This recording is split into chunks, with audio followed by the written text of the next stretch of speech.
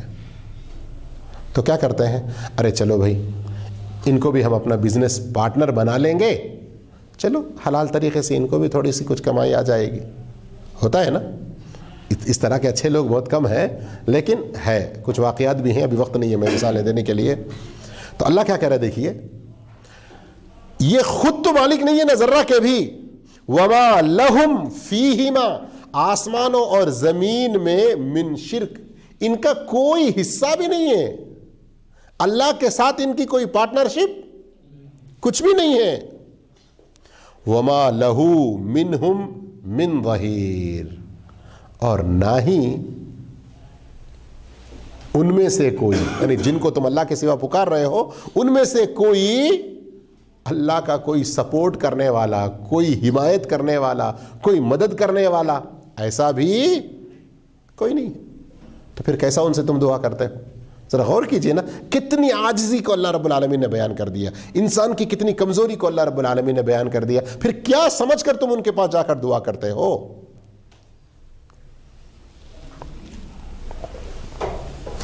اب آخر میں سورہ احقاف کی وہ آیت سنا کر اپنی بات کو ختم کر دوں کہ جن سے اس دنیا میں دعائیں کرتے ہیں اللہ کے علاوہ, وہ آخرت میں کچھ بھی کام نہیں دیں گے. یہ مفہوم اس سے پہلے آیتوں میں بھی گزر چکا ہے, لیکن میں نے جیسے اس سے پہلے کہا نا کہ سورہ احقاف میں اور صراحتاً ہے, ذرا اس آیت کو سنیے. اللہ عز و جل فرماتا ہے سورۃ الاحقاف آیت نمبر 5 اور 6, اور یہ مفہوم سورہ اعراف آیت نمبر 194, آیت نمبر 197 اور سورہ حج آیت نمبر 173 میں بھی موجود ہے. سورہ احقاف کی آیت اللہ عز و جل فرما رہا ہے وَمَنْ أَضَلُّ مِمَّنْ يَدْعُ مِن دُونِ اللَّهِ, اس سے بڑھ کر گمراہ اور کون ہوگا جو اللہ کو چھوڑ کر دوسروں سے دعا کرے. کون ہیں وہ دوسرے جن سے دعا کر رہے ہیں؟ کیا حقیقت ہے ان کی؟ اللہ فرما رہا ہے مَن لَا يَسْتَجِيبُ لَهُ إِلَىٰ يَوْمِ الْقِيَامَةِ, قیامت تک تم ان سے پکارتے رہو تو تمہاری بات کا وہ جواب دے ہی نہیں سکتے.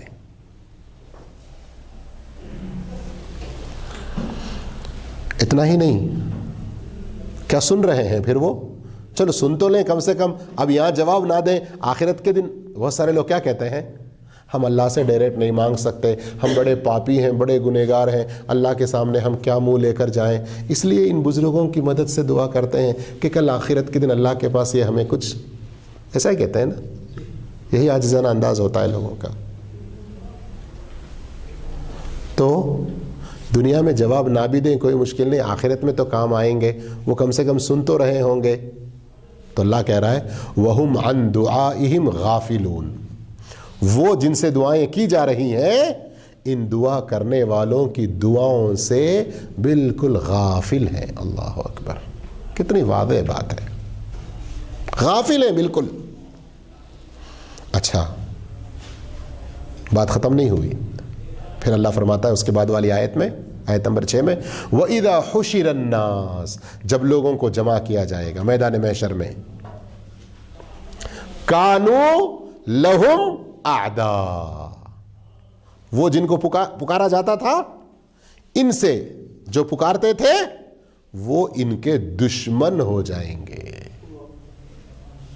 اور ایک مفہوم یہ بھی ہے کہ یہ ان کے دشمن ہو جائیں گے. آج تو بڑا ولی سمجھ رہے ہیں, بڑا ان کو عزت دے رہے ہیں, بڑا ان کو مقام دے رہے ہیں, ہے نا, لیکن کیا ہو جائیں گے؟ دشمن ہوں گے. کیوں دشمن ہوں گے؟ سورہ نحل کی آیت کو یاد کر لیں, دیکھیں گے, نظر آئیں گے, لیکن کچھ فائدہ نہیں دیں گے. اب آگے اللہ پھر فرماتا ہے کانوا لہم اعداء, وہ دشمن ہو جائیں گے. وَكَانُوا بِعِبَادَتِهِمْ كَافِرِينَ، اور وہ ان کی عبادت کا صاف انکار کر دیں گے۔ تو یہاں پر بھی غور کریں آپ، تو دعا اور عبادت ایک سلسلے میں، دعا اور عبادت دونوں الفاظ آئے ہیں، کیا پتہ چلتا ہے کہ دعا عین عبادت ہے۔ تو دعا میں کسی اور کو شریک کرنا، اللہ کو چھوڑ کے کسی اور سے دعا کرنا، یہ کسی صورت میں جائز نہیں ہے۔ اب اس کے بعد اگر ہم دیکھیں گے تو قرآن مجید میں بہت سارے انبیاء کی دعاؤں کا ذکر ہے نا۔ مثال کے طور پر قرآن مجید میں جو ذکر ہے، حدیثوں وغیرہ کی بات نہیں کر رہا ہوں، قرآن مجید میں آدم علیہ السلام، نوح علیہ السلام، ابراہیم علیہ السلام، اسماعیل علیہ السلام، یونس علیہ السلام، لوط علیہ السلام، سلیمان علیہ السلام، ایوب علیہ السلام، یوسف علیہ السلام، شعیب علیہ السلام، ہود علیہ السلام، زکریا علیہ السلام، موسیٰ، ہارون، عیسیٰ علیہم السلام اور محمد صلی اللہ علیہ وسلم، ان لوگوں نے جو دعائیں کی، ان بزرگ انبیاء کرام نے جو دعائیں کی، ان دعاؤں کا ان کے ناموں کے ساتھ میں صراحت ہے۔ اور ان کے علاوہ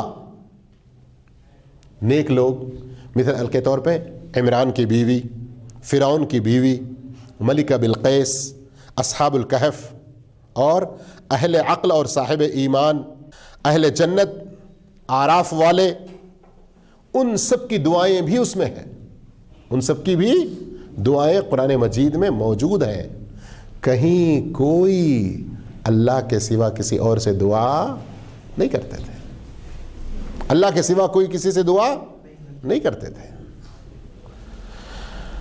ہم اللہ عز و جل سے دعا کرتے ہیں کہ اللہ تعالی ہم تمام کو ہمارے دکھ میں، سکھ میں، تنگی میں، آسانی میں، ہر حال میں صرف اور صرف اللہ سے دعا کرنے کی توفیق عطا فرمائے۔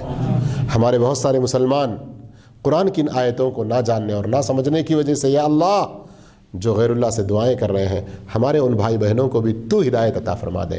اے مولا کریم، قرآن کی آیتوں کو سمجھنے کی اور ان کی حقیقت کو جان کے تیری وحدانیت کو سمجھنے کی توفیق عطا فرمائے۔ الہ العالمین، جو کچھ انجانے میں ہم لوگوں سے شرک ہو گیا، اس شرک کو تو معاف فرما دے، اور جان بوجھ کر شرک کرنے سے تو ہمیں بچا لے۔